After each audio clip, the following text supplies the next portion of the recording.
Et si le sphinx de Gizeh n'était pas né au temps des pharaons, certains chercheurs pensent que ce colosse pourrait être bien plus ancien que les pyramides elles-mêmes. Mais entre science, érosion mystérieuse et mythes persistants, que peut-on vraiment affirmer sur l'âge et l'histoire du plus célèbre gardien du désert? Sculpté à même le roc sur le plateau de Gizeh, le sphinx fascine depuis des millénaires.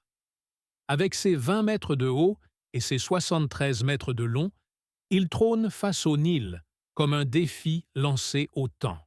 La version officielle le rattache au règne de Khéphren, vers 2500 avant notre ère. Mais cette datation n'a jamais éteint les polémiques.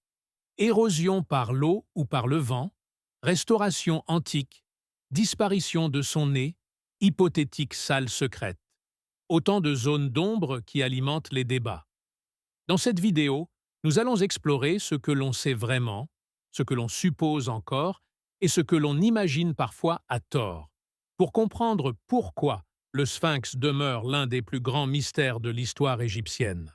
La majorité des égyptologues attribuent la construction du Grand Sphinx au pharaon Khéphren, souverain de la 4e dynastie, vers 2500 avant notre ère. Cette datation repose d'abord sur la proximité géographique. Le Sphinx est taillé dans un affleurement rocheux situé au cœur du complexe funéraire de Khéphren, juste en face de sa pyramide et relié par une chaussée monumentale. Pour beaucoup, il s'agit d'un indice fort. Le Sphinx aurait été conçu comme le gardien symbolique du tombeau royal. Des éléments stylistiques viennent renforcer cette hypothèse. Le visage du Sphinx, bien qu'érodé, présente des traits que l'on rapproche de statues de Khéphren retrouvées ailleurs. La coiffe Némès, typique des pharaons de l'Ancien Empire, appuie également cette identification. Même si la ressemblance n'est pas parfaite, l'érosion ayant effacé une grande partie des détails, l'association avec Khéphren reste la plus solide pour la recherche traditionnelle.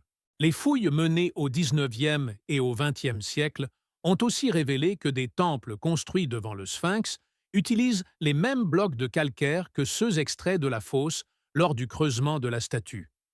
Ces blocs ont servi notamment pour le temple de la vallée, rattaché au complexe de Khéphren. Cela indique un chantier unique, cohérent et planifié sous un même règne. Enfin, des inscriptions postérieures renforcent cette chronologie.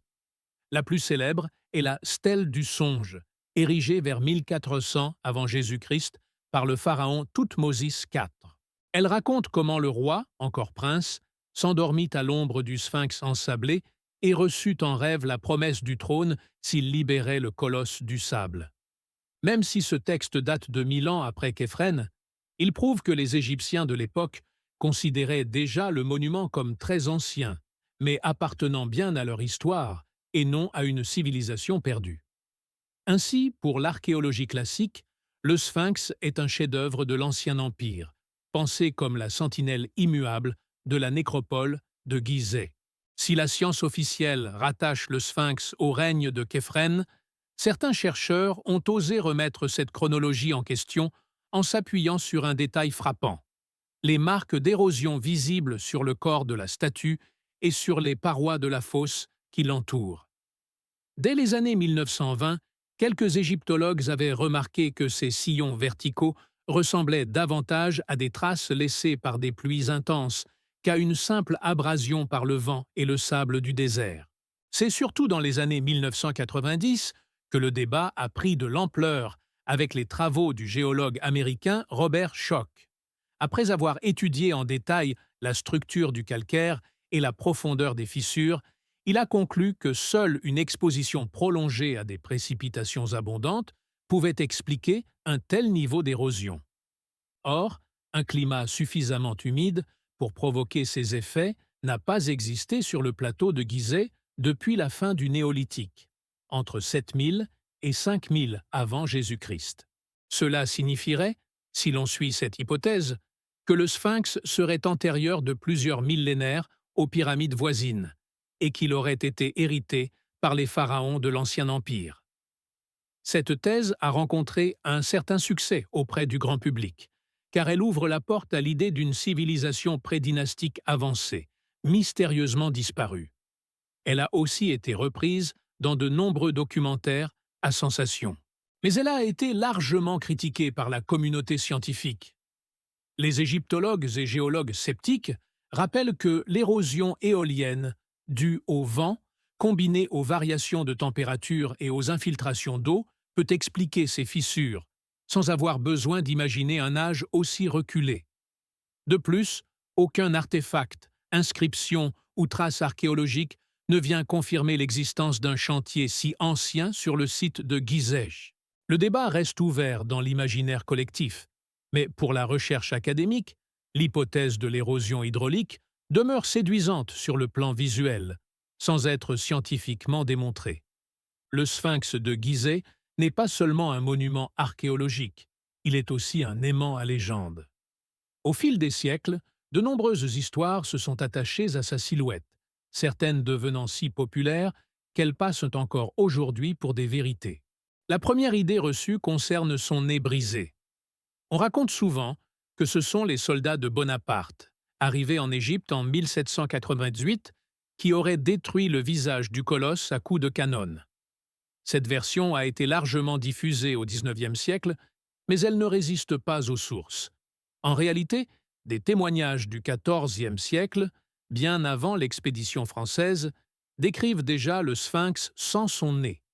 Un récit attribue même la mutilation à un soufi fanatique, qui aurait vu dans cette représentation un symbole idolâtre et aurait entrepris de l'endommager. Autre mythe persistant, l'existence de passages secrets ou de galeries mystérieuses reliant le sphinx aux pyramides voisines. Des écrivains antiques comme Strabon et Pline l'Ancien évoquaient déjà des cavités ou des salles dissimulées. À l'époque moderne, ces rumeurs ont été renforcées par l'imaginaire ésotérique et par certains relevés géophysiques détectant des anomalies sous le monument. Pourtant, malgré des explorations répétées, aucune galerie monumentale ni bibliothèque cachée n'a jamais été mise au jour. Ce qui existe bel et bien, ce sont des fissures naturelles et quelques petites chambres d'entretien creusées par les anciens Égyptiens. Enfin, beaucoup ignorent que le sphinx fut autrefois entièrement peint. Des traces de pigments rouges sur le visage et de jaune sur le corps ont été identifiées, rappelant que la statuaire égyptienne n'était pas monochrome comme nous la voyons aujourd'hui. À l'époque pharaonique, le sphinx devait impressionner par sa monumentalité, mais aussi par ses couleurs éclatantes, renforçant son caractère divin et protecteur. Ces légendes, et malentendus, montrent à quel point le sphinx nourrit depuis longtemps l'imaginaire collectif, oscillant entre réalité historique et fantasme. Et c'est justement cette dualité qui entretient sa puissance de fascination à travers les siècles. Si les grandes controverses se focalisent sur son âge et son origine, les recherches les plus récentes offrent une image plus nuancée, mais tout aussi fascinante, du sphinx de Gizeh. Grâce aux technologies modernes, les archéologues et ingénieurs ont pu réexaminer la statue sous un jour nouveau, révélant des détails insoupçonnés. L'une des avancées majeures vient de l'imagerie 3D et des relevés laser. Ces techniques permettent de cartographier la surface du monument au millimètre près et de détecter des déformations invisibles à l'œil nu. Elles ont montré que le sphinx avait subi de nombreuses phases de restauration, certaines très anciennes. Dès l'époque du Nouvel Empire, des blocs de calcaire furent ajoutés pour consolider son corps, déjà fragilisé par l'érosion. Cela rappelle que les Égyptiens eux-mêmes considéraient ce colosse comme un monument à préserver, et non comme une ruine abandonnée. Les analyses chimiques ont confirmé la présence de pigments sur plusieurs zones, notamment le visage et la coiffe. Le sphinx n'était donc pas un simple gardien de pierre couleur sable, mais une figure peinte de manière éclatante, probablement pour accentuer sa dimension divine et solaire. Cette découverte bouleverse notre perception et nous rapproche davantage de l'expérience visuelle qu'avaient les anciens Égyptiens. Par ailleurs, des études géophysiques ont révélé l'existence de cavités naturelles sous et autour du sphinx. Ces anomalies, souvent amplifiées dans les récits ésotériques, n'ont rien de chambres secrètes pleines de trésors.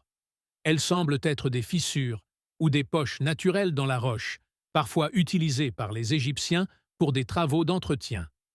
Cependant, ces résultats prouvent que le sous-sol du plateau de Gizeh n'a pas encore livré tous ses secrets et qu'il reste beaucoup à explorer. Enfin, les projets récents de préservation insistent sur la nécessité de protéger le sphinx des menaces actuelles.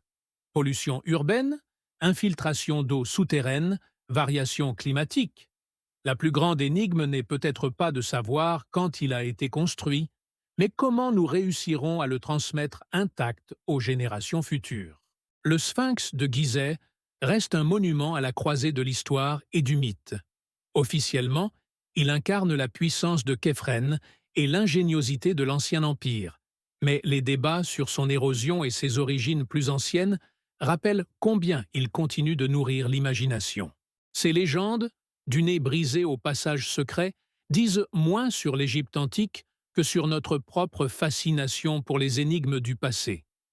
Et les recherches modernes, en révélant ses restaurations, ses pigments colorés et ses fragilités, nous rappellent qu'il est avant tout une œuvre vivante, transmise de génération en génération. En définitive, le sphinx est à la fois sentinelle du plateau de Gizeh et miroir de nos questionnements. Plus nous le scrutons, plus il nous renvoie à notre soif de comprendre les origines de la civilisation. Entre science et mystère, il demeure un symbole intemporel, celui d'un passé qui ne cesse de défier le temps et d'éveiller notre curiosité.